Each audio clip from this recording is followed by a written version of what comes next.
క్షేత్రస్థాయిలో ధాన్యం కొనుగోలు కేంద్రాలు బలోపేతం చేయాలని తెలిపారు మంత్రి నాదెండ్ల మనోహర్. ఖరీఫ్ రబీ సీజన్లో ధాన్యం కొనుగోలుపై అధికారులతో సమీక్షించాక ధాన్యం కొనుగోలులో దళారీ వ్యవస్థ పూర్తిగా నిర్మూలించాలన్నారు. ప్రతి జిల్లా నుంచి 3 మెట్రిక్ టన్నుల ధాన్యం కొనుగోలు చేయాలని తెలిపారు. వాట్సాప్ సేవలు రైతులకు మరింతగా అందుబాటులోకి తీసుకురావాలని తెలిపారు. ఫ్యామిలీ కార్డ్స్ జూన్ నుంచి అందుబాటులోకి తీసుకొస్తున్నట్టుగా మంత్రి నాదెండ్ల తెలిపారు.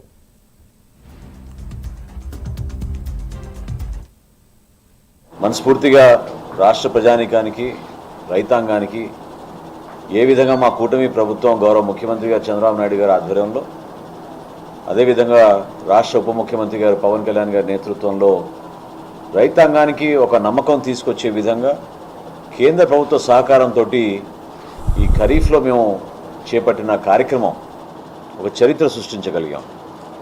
సో అందులో భాగంగా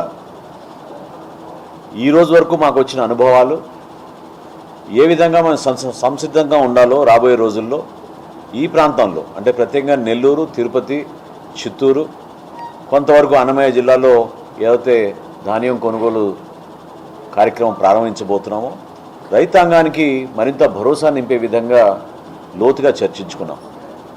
ఈ సందర్భంగా మీకు మనవి చేస్తున్నాను, ఈ రోజు వరకు 7,52,000 మంది రైతాంగం దగ్గర నుంచి 47 లక్షల ధాన్యం మెట్రిక్ టన్నుల ధాన్యం కొనుగోలు చేశాం.